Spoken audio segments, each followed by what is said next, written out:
Hey, salut à tous, c'est Chris, j'espère que vous allez bien. Alors aujourd'hui on se retrouve pour une vidéo recette. Ça y est, j'ai décidé de faire des vidéos un peu recettes sur ma chaîne YouTube, donc j'espère que ça vous plaira. Donc aujourd'hui on se retrouve pour une recette un peu spéciale. Comme vous avez pu voir dans le titre, c'est une recette du gâteau d'anniversaire de Power. Donc je réalise pour la première fois un gâteau pour chien que j'ai trouvé une recette sur internet en espagnol. Alors je vous la mettrai en barre d'infos si vous voulez vous amuser à traduire. Bon, moi je me suis amusé à traduire, rassurez-vous, parce que je ne parle rien d'espagnol. C'est parti, on commence maintenant. Alors, je vous ai posé comme ça, j'espère que vous verrez à peu près ce que je vais faire. Donc déjà, je vais vous épeler les ingrédients. Donc déjà, il nous faut 200 g de farine, une banane. Alors moi ça va, c'est cool parce que j'avais une banane à passer, donc tant mieux. J'ai 2 œufs, 2 pommes, une cuillère à café de sel. Alors à la base ils disent du bicarbonate de soude, mais moi je vous avoue j'avais pas envie de mettre du bicarbonate de soude, surtout que j'en ai que du ménager, donc je me suis dit ça va peut-être pas aller. Et une cuillère à soupe d'huile d'olive. J'ai déjà pré-beurré mon moule. J'ai déjà beurré mon moule. Alors je vous rassure tout de suite, c'est pas le moule final, je vais le découper après. Mais on a que ça ici pour l'instant, il faut vraiment qu'on se renouvelle notre vaisselle. Un saladier, un fouet, 2 cuillères et j'ai préchauffé mon four à 180 degrés. Alors déjà pour commencer, il faut éplucher la banane, donc je viens de le faire. Et éplucher les pommes, vider toutes les graines, surtout bien s'assurer qu'il n'y a pas de graines dedans. Eux, ils disent d'écraser, sauf qu'en fait, bon, la banane, je comprends comment tu veux l'écraser, mais je t'avoue, j'ai jamais écrasé une pomme, je n'ai pas envie de me lancer dans ce genre d'aventure, donc je vais la mixer. Donc voilà, ça y est, je viens de finir de mixer ma petite compote pomme banane, voilà, donc franchement ça en fait pas mal, hein, et c'est pas dégueu, hein, c'est la compote préférée d'Elodie, ça, la compote pomme banane, tu vois. Bref, donc ils nous disent qu'on prend tout le mélange là, on rajoute tous les ingrédients. Franchement il est hyper simple ce gâteau, à ce que j'en ai vu sur la recette. Donc là j'ai rajouté mes 200 g de farine, je rajoute mes 2 œufs, je rajoute ma cuillère à sucre, ma cuillère à café de sel, et je rajoute ma cuillère à soupe d'huile d'olive, de l'huile d'oliva. Hop. Et comme Popo, c'est une diva queen, je pense que vous l'avez tous compris. Moi, je vais rajouter un petit steak haché. Voilà, je vais lui prendre un petit steak haché qui vient de décongeler. Alors, vous avez vu, petit steak haché bouché. Bon, c'est bien ça, Popo, tu vois. Et dedans, je vais lui mettre parce que voilà, je me dis, mon chien, c'est pas non plus un végétarien, hein, c'est un carnivore, on est tous d'accord. Du coup, je me dis quand même, c'est ça sera un petit peu plus ragoûtant avec de la viande. Du coup, après, ils nous disent de tout mélanger. Alors, j'espère vraiment que ça va faire une pâte à gâteau homogène, comme ils demandent sur le site là. Parce que bon, après, je vous dis pas avec la traduction l'enfer que c'était parce qu'on comprend rien, mais bon.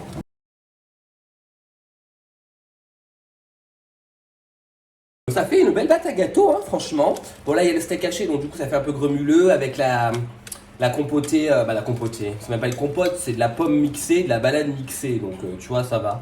Du coup, là, je vais prendre ma préparation que j'ai bien remuée pendant une bonne minute. Donc voilà, ils disent homogène, pour moi, c'est homogène. Ça veut pas dire non gremuleux, tu vois.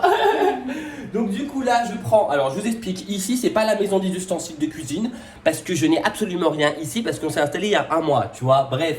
Donc je prends mon pseudo moule à gâteau et je verse toute la préparation dedans. Alors après avoir mis tout le vomi, non, après avoir mis tout la préparation à gâteau, j'enfonce ça pendant 30 à 40 minutes. Donc c'est comme un gâteau en fait, vous mettez le couteau dedans, c'est ce qu'ils disent sur le site, hein. Moi je vous répète, hein. Vous mettez le couteau dedans et ça va faire comme un gâteau. Si c'est tracé, bah c'est le gâteau est pas cuit. Si il y a rien, c'est sec, c'est que le gâteau est cuit. Donc je vais enfourner ça à 180 degrés pendant 40 minutes. Voilà, après 40 minutes de cuisson. Alors je vous avoue, ça donne pas très envie, hein, mais bon, c'est pas pour nous, c'est pour le chien. Donc là, il est tout chaud, il sort du four, donc il est légèrement doré comme ça. Donc ça fait un petit gâteau qui gonfle pas parce que bon, voilà, il n'y a pas de levure, tout ça. Mais franchement, ça va, je trouve que ça fait quand même un beau gâteau vu que c'est que lui qui va le manger. Alors je pense pas lui donner tout d'un coup. Et j'ai découpé à os. Alors vous allez rigoler parce qu'en fait, on a plus d'encre dans l'imprimante, donc on n'a pas pu imprimer. Du coup, on a dessiné à os avec Elodie et on l'a coupé. Regardez l'os. En fait, c'est un demi-os. Comme ça, je me dis, je peux au moins faire un truc assez symétrique. Parce que déjà qu'on sait même pas dessiner une étoile à chaque branche, comment veux-tu qu'on dessine un os symétrique, tu vois, déjà les 2 boules là sont même pas symétriques, donc bon. Donc du coup, tu vois, je vais mettre comme ça et je vois que c'est trop grand, donc il va falloir que j'en refasse un, je suis un peu dégoûté. Mais du coup, l'idée c'est ça quoi. C'est que je mette ça là et après hop, je retourne la feuille et ça me fait mon os. Mais après bon, c'est plus simple si vous avez une imprimante chez vous, vous sortez l'os et vous coupez. Du coup, après l'avoir laissé refroidir une bonne heure quand même, pour histoire qu'il soit quand même assez froid, je l'ai laissé sur le balcon tranquillement. Bon, il fait pas non plus 15 degrés dehors, donc tu vois, le gâteau il est un peu chaud.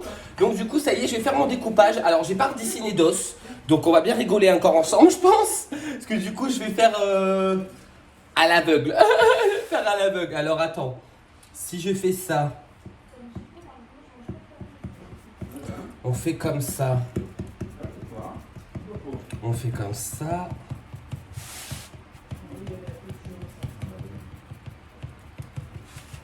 On fait comme ça. Hop, hop. Alors, je sais pas du tout ce que ça va donner, très franchement, mais ça va être catastrophique. Quoique, ça va. Après, ça va être petit, mais bon. Faut savoir que tout le reste, je vais lui donner demain dans sa gamelle, comme ça, il sera content. Mais non, ça va, regardez. Ça fait un os. Ça fait un os quand même. Un os de pâté, genre. Après, c'est bien parce que je vais pouvoir faire ce que je voulais faire facilement. Alors, je vous explique. En fait, ce que je voulais faire de base pour que ça fasse un os blanc pour Power, pour le chien, j'ai pris du Philadelphia. Franchement, j'ai pris du fromage de luxe. Hein. J'ai pris du Philadelphia à tartiner. Et je me dis pourquoi pas faire un genre de, vous m'avez compris, genre de ganache que je fais autour pour faire joli, tu vois. Donc, on va essayer. Donc, j'ai pris ma spatule, j'ai pris un pot de Philadelphia, j'en ai un deuxième au cas où ça fonctionne pas trop. Donc là, ce que je vais faire, c'est que je vais essayer de tartiner le fromage sur son gâteau.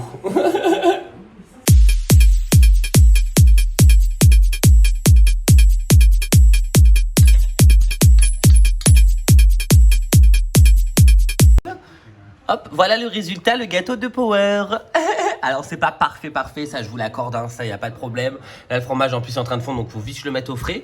Mais je trouve quand même, je sais pas, dites-moi en commentaire que ça fait le job, ça fait un gâteau en forme d'os de chien et comestible pour les chiens. Donc franchement je suis vraiment content. Après j'aurais peut-être dû plus m'appliquer pour le glaçage en quelque sorte au Philadelphia, mais déjà Philadelphia c'est pas facile à travailler en glaçage, et en plus de ça là j'avais pas trop le temps. Alors, comme vous l'aurez vu, c'est pas le gâteau le plus parfait de la terre, on est d'accord, mais franchement ça fait le job, ça va faire une jolie photo avec Power, voilà, c'est pour marquer le coup. Comme vous avez vu, on a mis des ballons et tout, bref. Donc j'espère que cette vidéo vous aura plu, n'hésitez pas à vous abonner, à liker et surtout à commenter pour me donner vos retours. Moi je vous fais de très très gros bisous et je vous dis à bientôt pour une autre vidéo. Ciao. Bébé.